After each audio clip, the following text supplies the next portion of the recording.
असतो आणि आपल्या माध्यमातून मी शिवसेनेची भूमिका, शिवसेनेची मतं ही जनतेपर्यंत पोचवत असतो आणि मला खात्री आहे की आपण सुद्धा सर्व माध्यमं निपक्षपातीपणाने ही जी काही थोडीशी, मी काही लगेच विरोधी मतं नाही म्हणत, पण जनतेच्या हिताची जी आमची पण काही मतं आहेत ती तुम्ही महाराष्ट्राच्या आणि देशाच्या कानाकोपऱ्यात पोचवत असाल। आज मुद्दामून मी तुम्हाला एवढ्यासाठी बोलवलं कारण एकूणच महाराष्ट्रामध्ये हे जे सरकार आहे ते असंविधानिक आहेच, पण आता हे सरकार तरी आहे की नाही असा प्रश्न पडलेला आहे। कारण मुंबईपुरतं आधी बोलायचं झालं तर माझ्या तरी आठवणीमध्ये आजपर्यंत कधीही नव्हतं एवढं प्रदूषण हे मुंबईत आपण सर्वांनी अनुभवलेलं आहे। आणि त्याचं कारण काही तज्ञांशी मी जे बोललो ते असं होतं की नियोजन शून्य विकास कामं, आणि त्याच्यामध्ये सगळीकडे धूळ आणि धुळदाण झाली होती। ते प्रदूषण बघितल्यानंतर आपल्या असंविधानिक मुख्यमंत्री आणि सरकारने असं जाहीर केलं होतं की मुंबईचे रस्ते आम्ही धुवू आणि कृत्रिम पाऊस पाडू। यांच्याकडचं सगळंच कृत्रिमच आहे, पण तो कृत्रिम पाऊस सुद्धा त्यांना पाडता आला नाही। सुदैवाने, मी मुंबईपुरतं बोलतोय, सुदैवाने की पाऊस पडला आणि हे प्रदूषण थोडंसं ओसरलं असावं असं वाटतं। मात्र त्याच वेळेला मुंबई व्यतिरिक्त संपूर्ण महाराष्ट्रामध्ये बऱ्याचशा भागामध्ये या अवकाळी पावसाने आणि गारपिटीने शेतकऱ्यांचं प्रचंड नुकसान झालेलं आहे।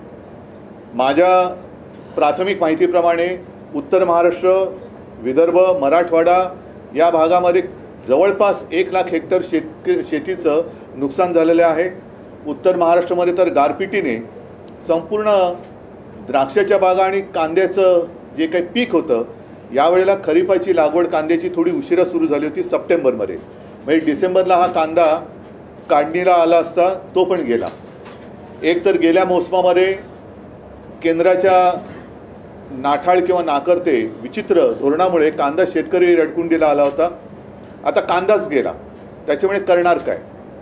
बरं, हे सगळं बघितल्यानंतर मी सुद्धा 2.5 वर्ष मुख्यमंत्री होतो आणि काही गोष्टी मुख्यमंत्र्यांना बसल्या जागेवरती येतात, म्हणजे माहिती जी असते ती बसल्या जागेवरती, काय फिरण्याची गरज नसते। आज जे मुख्यमंत्री जे आहेत असंविधानिक, ते स्वतःचं घर सोडून इतरांची घरं धुंडाळत आहेत। म्हणजे आज सुद्धा मुख्यमंत्री कुठे आहेत असं जर विचारलं तर माझ्या माहितीप्रमाणे ते तेलंगणाला गेलेत। तेलंगणाला जाऊन काय प्रचार करणार, कुठल्या भाषेत बोलणार, काय ते सुरत, गुवाहाटी, गोवा कसं त्यांचं हे चोरटेपणाचा सगळा जो काय प्रवास आहे तो तिथल्या लोकांना सांगणार आहेत का? स्वतःचं घर न सांभाळता दुसऱ्याच्या घरामध्ये डोकावणारे हे भुरटे हे राज्याला न्याय देऊ शकत नाही आहेत। एक तर राज्य असंच पडलेलं आहे वाऱ्यावरती, एक सुद्धा म्हणजे एक फुल 2 हाफ, दुसरे 2 हाफ कुठे आहेत काहीच कल्पना नाही आहे। कारण मधल्या काळामध्ये सुद्धा दुसरे हाफ होते ते छत्तीसगडला का मध्य प्रदेशला प्रचाराला गेले होते, आज कुठे गेलेत ते कल्पना नाही। दुसरे ज्यांच्यामध्ये डेंग्यू झाला होता ते कुठे आहेत त्याची माहिती नाही आहे। मग शेवटी ह्या राज्याचा मायबाप कोण आहे? विशेष म्हणजे मी जे मगाशी सांगत होतो की काही गोष्टी या मुख्यमंत्र्यांना माहिती मिळत असते, ती माहिती अशी आहे की साधारणतः गेल्या काही दिवसांपूर्वीच आपल्या हवामान खात्याने एक इशारा दिला होता की या काळामध्ये अवकाळी पाऊस होऊ शकतो, गारपीट होऊ शकते। काय केलं मंत्रिमंडळाने, काय केलं मुख्यमंत्र्यांनी? आपल्या कृषी मंत्र्यांनी असं मध्ये जाहीर केलं होतं, धनंजय मुंडे, की दिवाळीपूर्वी पीक विमा योजनेची अग्रिम रक्कम ही शेतकऱ्याच्या खात्यात गेली नाही तर मी दिवाळी साजरी करणार नाही। मला तर काय ते नंतर दिसले नाही। दिवाळीमध्ये फटाक्यांचा आवाज ऐकू आला, पण मुंडेंचा आवाज कुठे ऐकू नाही आला। त्यांनी कुठे फटाके वाजवले मला काही त्याची माहिती नाही आहे। मग शेतकऱ्यांना पीक विमा योजनेची अग्रिम का होईना रक्कम मिळाली का, त्यांच्या खात्यात जमा झाली का, मिळाली असेल तर किती मिळाली, किती जणांना मिळाली? आणि जी काही माहिती आहे ते काही जणांची तर थट्टा झालेली आहे, 20-20 रुपयाचे चेकसुद्धा मिळालेले आहेत। मग कारभार कुठे? हे पूर्णपणे स्वतःची खुर्ची सांभाळण्यासाठी जेवढ्या दिल्ली वाऱ्या करतायत तेवढं हे जरा यांच्यावरती काय बोलल्यानंतर आमचे मुख्यमंत्री जे आहेत गद्दार, ते गळा काढतात की गरीब शेतकऱ्याचा मुलगा, गरीब शेतकऱ्याचा मुलगा. आदर आहे, तुमच्या शेतीबद्दल आदर आहे, पण गरीब शेतकऱ्याची पंचतारांकित शेती, ज्या शेतीमध्ये हे हेलिकॉप्टरने जातात, मी तर म्हणतो अशी शेती आणि असं वैभव माझ्या साध्या साध्या आणि छोट्या शेतकऱ्याला सुद्धा लाभो, ही मी देवाच्या चरणी प्रार्थना करतो की इतर कोणाचंही शेत असं नसेल पंचतारांकित. आणि शेतकरी बिचारा त्याची पायवाट तुडवत जातो, रात्री अपरात्री वीज नसताना शेतीमध्ये पाणी द्यायला जातो, मग त्याला सर्पदंश होतो, विंचू चावतो. असं या पंचतारांकित शेतीमध्ये होत नाही, पण तिकडे जाऊन गळा काढतात. मग ह्या शेतकऱ्याच्या पुत्राने पंचतारांकित शेतीमधनं ह्या शेतकऱ्यांची चिंता का ते वाहत नाही आहेत. आणि हे जे रेवडीबाज आहेत भाजपवाले, इतर राज्यांमध्ये निवडणुका असताना रेवडी उडवत आहेत. आम्ही तुम्हाला आम्ही ती इलेक्शन कमिशनकडे विचारणा केली, त्याचं उत्तर यायचं आहे की रामलल्लाचं दर्शन, ह्याचं दर्शन, त्याचं दर्शन. अहो, तुमचं दर्शन शेतकऱ्याला कधी देणार? तुम्ही जे काय तिथे रेवड्या उडवत आहेत, 400 रुपयात गॅस सिलेंडर, इतक्या रुपयात हे देणार, तितक्या रुपयात ते देणार. मग महाराष्ट्राने काय तुमचं पाप केलेलं आहे? महाराष्ट्रामध्ये निवडणुका आल्यानंतर तुमच्या तिजोरीची दारं उघडल्यासारखी दाखवणार, पण तोपर्यंत माझ्या महाराष्ट्रातल्या शेतकऱ्याचं आणि इथून एकूण महाराष्ट्राचं जे काय संपूर्ण वाट लागणार आहे त्याची जबाबदारी तुम्ही घेणार आहात की नाही? आणि मध्ये मला खरंच एक प्रश्न मला पण पडला, मला वाटतं त्या प्रियांकानी विचारला की आपले प्रधानमंत्री क्रिकेटच्या फायनलला जातात पण मणिपूरमध्ये जात नाहीत. मग तोच प्रश्न माझा असा आहे की आमचे मुख्यमंत्री आहेत, पंतप्रधान आहेत, गृहमंत्री आहेत, त्यांना सगळ्यांना बाकीच्यांवरती दमदाट्या करायला वेळ आहे, इतर राज्यात प्रचार करायला वेळ आहे, इतर राज्यात रेवडी उडवायला वेळ आहे. माझ्या महाराष्ट्रातल्या शेतकऱ्याच्या पाठीवरती हात फिरवायला ते कधी येणार? हा एक प्रश्न आहे. कारण ही आता जी प्राथमिक माहिती मी तुम्हाला दिलेली आहे, साधारणतः 6च्या आसपास काहीतरी जीव गमावले गेलेले आहेत आणि 100च्या आसपास जनावरांची प्राणहानी झालेली आहे. यांचं काय करणार?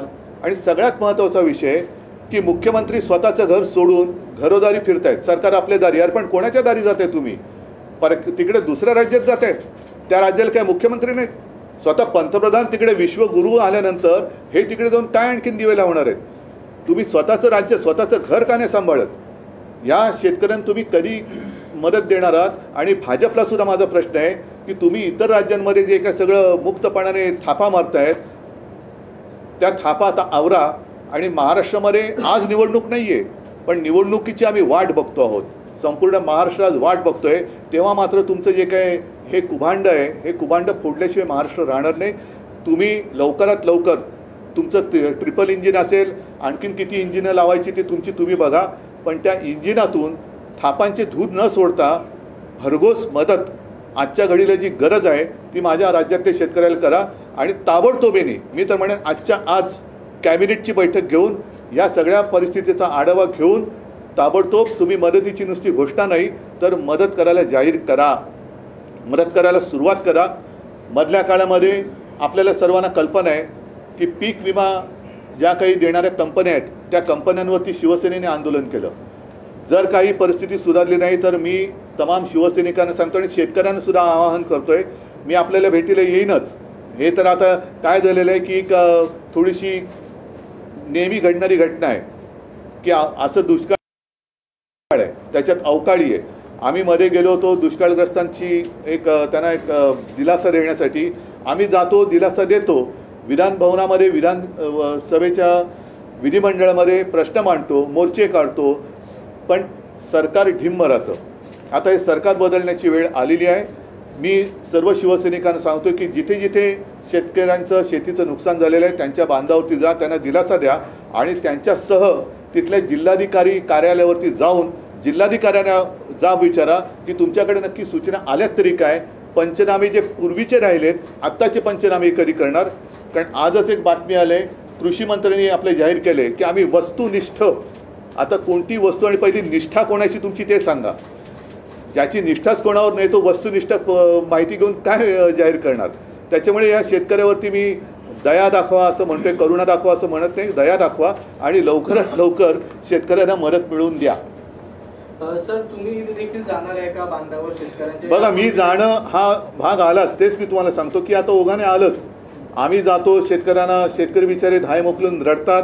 पण कालसुद्धा एक मंत्री गेले असताना शेतकऱ्यांनी त्यांना विचारलं की तुम्ही काय मदत करणार असेल तर या, फुकाच्या गोष्टी करायच्या असेल तर निघून जा ही जबाबदारी सरकारची आहे. आम्ही तर जाऊच, पण पहिले सरकार म्हणून जर अस्तित्वात आहे की नाही ह्याचा कुठेतरी सोक्षमोक्ष लागला पाहिजे.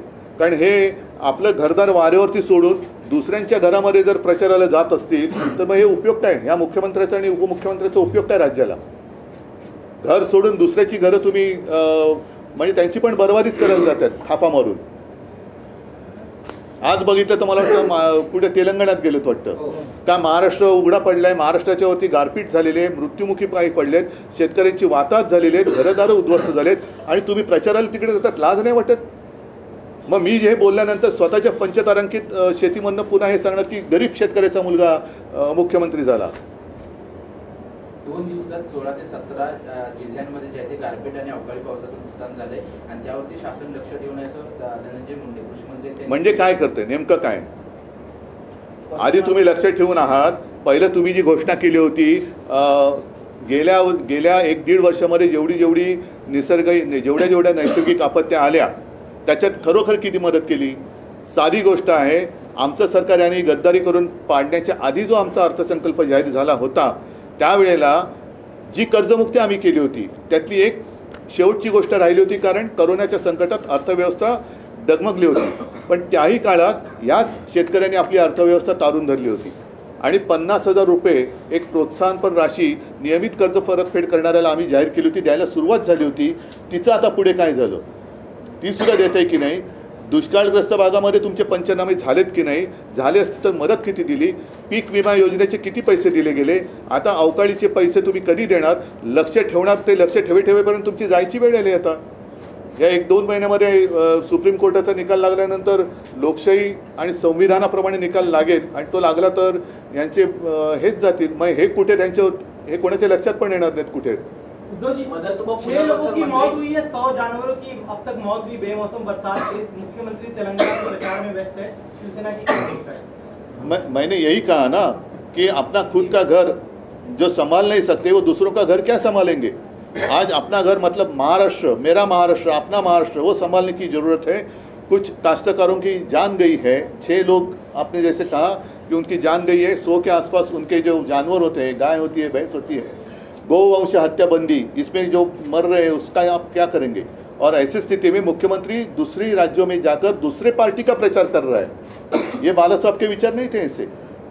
ये बाला साहब के विचार और ये हिंदुत्व हमारा हिंदुत्व नहीं है. ऐसा हिंदुत्व नहीं है कि घर में तबाही है और दूसरे घर में आबादी के लिए आप जा रहे हैं, अपनी वोटों की आबादी बढ़ाने के लिए.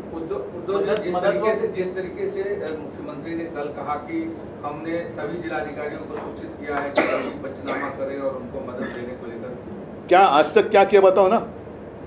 और ये कोई इंसानियत नहीं होती है. सिर्फ सूचना देने की आवश्यकता है और आप वहाँ जाते हैं तो आपकी ज़रूरत नहीं है राज्यों को. त्यानं पाणी पाहिजे. आपकी मतलब उनकी क्या आवश्यकता है? तो जिलाधिकारी है ना, वो संभालने के लिए है. तो इन्हीं लोगों ने कोरोना के समय में काम किया था ना, तो वही संभालेंगे राज्य. किसानों का पूरा मुद्दा छोड़कर इस समय जिस तरीके से महाराष्ट्र के भीतर जाति मैं इस विषय में नहीं जाना चाहता. इसके लिए ये बड़ा मुद्दा अलग है. लेकिन आज के दिन सभी जो काश्तकार है, जो सभी को अपना अनाज, अपना पसीना बहा के और खून पसीना एक कर पूरे देशवासियों को अनाज देते हैं, वो आज संकट में. उसके लिए आज सरकार मेरी जगह पर नहीं है. महाराष्ट्र में सरकार ही नहीं है, सब प्रचार में व्यस्त है. और यही मैं कह रहा हूँ कि दूसरे अन्य राज्यों में भाजपा के नेता प्रधानमंत्री से लेकर सभी रेवड़ी दे रहे हैं. तो महाराष्ट्र में ऐसा कौन सा गुनाह किया है, कौन सा पाप किया है कि महाराष्ट्र में आप आते ही नहीं? क्रिकेट के फाइनल के लिए जाते हैं, तब भी चुनाव था ना. तो चुनाव प्रचार छोड़कर क्रिकेट के फाइनल के लिए अगर प्रधानमंत्री जाते हैं तो मेरे महाराष्ट्र में आते क्यों नहीं है? और महाराष्ट्र ने ऐसा कौन सा गुनाह किया है कि आप काश्तकारों की ओर देखते भी नहीं हो?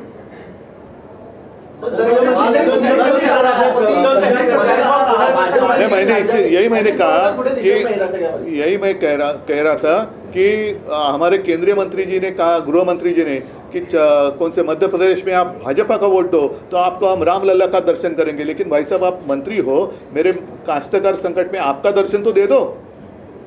उद्धव साहेब मुख्यमंत्री प्रचार करतायत, राज्यातील भाजपचे इतर नेते देखील उत्तराखंडात प्रचार करतात, पण अजित पवार गट जो सध्या सगळे नाही, आता महत्त्वाचा मुद्दा असा, संजय राऊत जी म्हणाले ते बरोबर आहे. आपल्या राज्यात काही तालुक्यात आणि जिल्ह्यात दुष्काळ जाहीर केला, म्हणजे दुष्काळाचं संकट आहेच.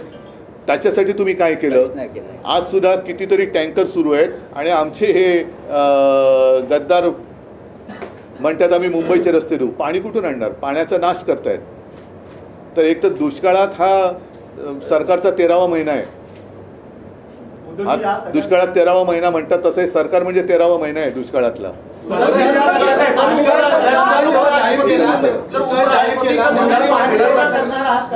मदत व पुनर्वसन मंत्री ठिकठिकाणी जाऊन पाहणी करतात आणि ते म्हणतात की नाही, आता त्यांच्या बरोबर जे गद्दार गेले त्यांचं पुनर्वसन करायचं कसं, त्यांना कशी मदत करायची, हाच एक मोठा भाग झालेला आहे. ते जनतेची काय मदत आणि पुनर्वसन करणार. मात्र मागच्या वेळी जेव्हा दुष्काळ जाहीर केला त्यावेळी जे तालुके जाहीर केले होते त्या तालुक्यातले प्रतिनिधित्व करणारे आमदार किंवा मंत्री त्या बैठकीला नव्हते. मग आता कॅबिनेट जरी नाही, मला आता याच्या जास्त खोलात जायची गरज नाही. पुन्हा मी एकच मुद्दा सांगेन की आज माझ्या राज्यातला शेतकरी संकटात असताना, गारपीट अवकाळीच्या संकटात असताना, जो माणूस स्वतःच्या घराची काळजी न करता बेपर्वाईने दुसऱ्या पक्षाच्या प्रचारासाठी दुसऱ्या राज्यात जातो, असा माणूस राज्याचा कारभार करायला नालायक आहे आणि अशा माणसाने सत्तेवर राहण्याचा त्याला अधिकार नाही आहे. मग ते कोणी असो, त्यांनी राज्याचा मी अमुक आहे हे बोलण्याचा त्याला अधिकार नाही आहे.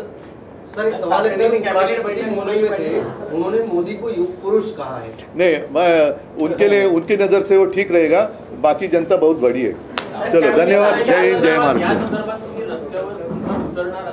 नहीं, ठीक है, आता बोलले थोडं